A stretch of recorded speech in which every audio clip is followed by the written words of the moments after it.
अस्सलाम वालेकुम फ्रेंड्स गफ्फारे की आज के एपिसोड में हम देखेंगे कि सलमान आखिर किरण से अपना बदला ले ही लेता है और किरण को सबके सामने जलील करवाने में कामयाब हो ही जाता है।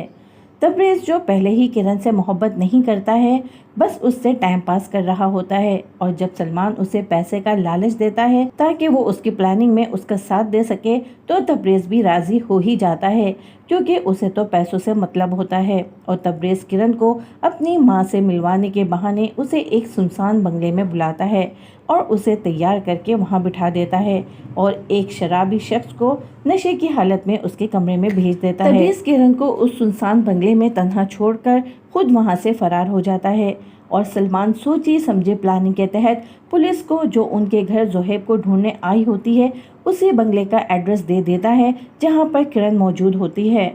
और पुलिस जब शौकत साहब के हाथों में हथकड़ियाँ डालकर उस बंगले में पहुँचती है, तो इत्तेफाक से सालार भी उसी बंगले में अपने नए प्रोजेक्ट की लोकेशन देखने आया हुआ होता है।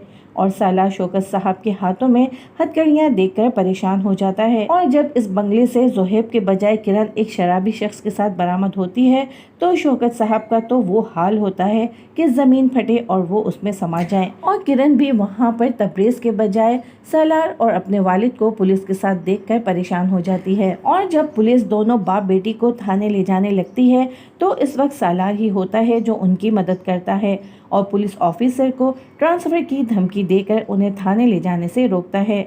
और सालार उन्हें खुद उनके घर तक छोड़कर भी आता है।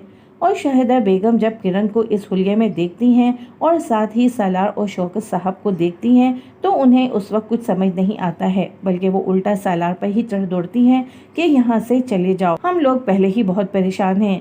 जिस पर किरण रोते हुए अपनी माँ से कहती है कि इनको कुछ ना कहें, आज इनकी वजह से ही मैं यहाँ इज्जत से खड़ी हूँ। इज्जत के बाद किरण के मुंह से सुनकर शौकत साहब को गुस्सा आ जाता है और किरण के मुंह पर वो एक जोर का थप्पड़ दे मारते हैं और अपनी बीवी शाहिदा बेगम को बताते हैं कि अगर आज सालार ना होता तो आज मैं और किरण दोनों ही हवालात में होते। और बंगले की सारी तफसील शाहिदा बेगम को बताते हैं और शाहिदा समझ जाती हैं कि इतना बन संवर कर आखिर किरण कहाँ जा रही थी। और किरण भी ये समझ जाती है कि तबरेज़ ने सिर्फ उसे मोहब्बत के नाम पर इस्तेमाल किया है और उसके चक्कर में वो सबके सामने रुसवा हो चुकी है।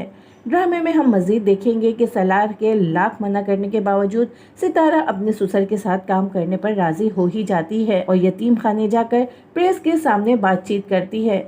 और साहिबा की वालिदा ने जो इल्ज़ाम सालार के वालिद पर लगाया होता है, उसको झूठ साबित करती है। और सालार के वालिद टीवी पर बैठकर सितारे की ये प्रेस कॉन्फ्रेंस देखकर बहुत ज़्यादा खुश हो रहे होते हैं और उन्हें सितारा पर पूरा यकीन होता है कि जो काम उनकी अपनी औलाद ना कर सकी, वो सितारा कर दिखाएगी। लेकिन सालार सितारे के इस काम से बिल्कुल भी खुश नहीं होता है और जब वो उसे ये काम करने से मना करता है, तो सितारा उससे कहती है कि आपको मेरा काम करना बुरा लग रहा है या फिर मेरा पैरों पर खड़े हो जाने का खौफ है आपको। तो सालार उसे जवाब देता है कि तुम्हारा क्या मतलब है, क्या मुझे तुम्हारी कामयाबी का खौफ है? मैं जिसने अपना शौक छोड़कर लोगों के सामने घुटने टेक दिए सिर्फ इस वजह से ताकि तुम्हारी पढ़ाई कंप्लीट हो सके और तुम किसी अच्छे कैलिबर की जॉब कर सको। डैड के ऑफिस में रिसेप्शनिस्ट की जॉब करने के लिए पिक एंड ड्रॉप नहीं करता मैं तुम्हें।